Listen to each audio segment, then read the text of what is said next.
Ladies and gentlemen, I have a quick film review for you, and it is one of the worst films that I have ever reviewed.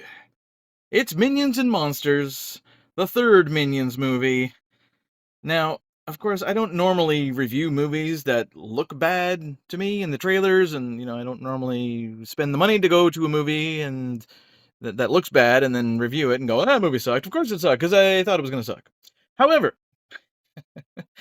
I did go because my dear Kate wanted to see it, and she's a big fan of the Minions and Despicable Me and everything.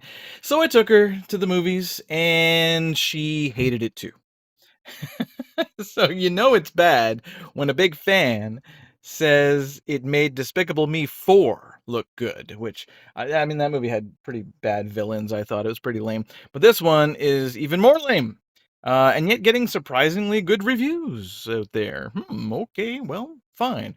Something to take your kids to, I guess, if you if you need to keep them occupied for a couple hours. But as a movie, as a story, not so good. All right, so I'll get through this non-spoiler review here as quickly as I can, and then I'm going to move on to reviewing hopefully good movies like Evil Dead Burn and The Odyssey. Okay, here we go.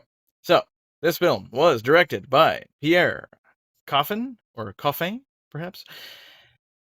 It was written by Pierre Coffin and Brian Lynch, and it stars Pierre Coffin as well.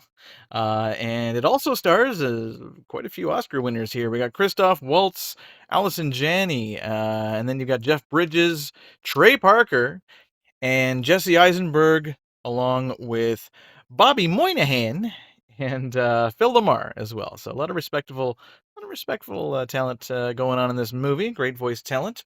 So I have to say that this film was trying too hard, and it gets very annoying very quickly. It was attempting to be a tribute to the history of Hollywood as the Minions find themselves in Hollywood after botching a bunch of big bosses. They keep going from big bads to big bads. Um, uh, and uh, and yeah, the film just winds up being very repetitive. These new characters, including new minions as well, apparently, they really do nothing to make the audience laugh. There were very few laughs in the theater when I saw this. It's a tad confusing as well, because who are these minions, and this is another group, or are they the same group that winds up worshiping Gru? Is this a proper prequel to Despicable Me at all? I don't know. I can't even say because of spoilers. So I maybe. So yeah, I don't know who these new minions are. Maybe they just changed their names because they all, of course, look the same. Two eyes, one eyes, and very little English. So yeah, you can't really understand them because they speak their own kind of language at times. Okay, so there is one funny gag at the start of the film, and it's at the Hollywood Museum, and it features a very famous filmmaker, and it's pretty funny. But after that one scene, I didn't laugh once throughout the whole film. I don't think Kate did either. I love these actors and these animators are great, but the writing, it was just being too silly all the time. It was just too chaotic. And I mean, I guess that's what they were going for, but it didn't make me laugh. It didn't make really anybody in the theater laugh. It's not charming. It's just tired. I think it's time for the Minions to take a break, quite frankly.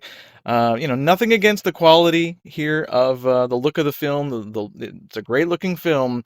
The directing is good here, and of course the acting is going to be top notch with this kind of talent.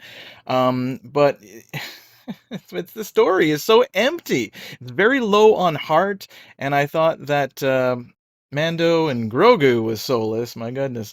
I mean, that film was at least entertaining.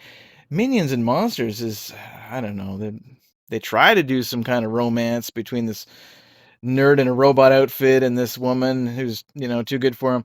But it just doesn't really work for me. It doesn't work at all. Minions it's really just like big eyes animation for small kids, like toddlers really. It's just not much of a story, and it really is just completely devoid of laughs, except for that early scene. So I'm gonna give Minions and Monsters a 4.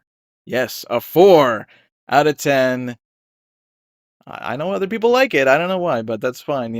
Like what you like, dig what you dig. That's all for me, and I'm gonna go and see some better movies now. I thank you so much for tuning in to this quick review, and until next time, see ya at the movies.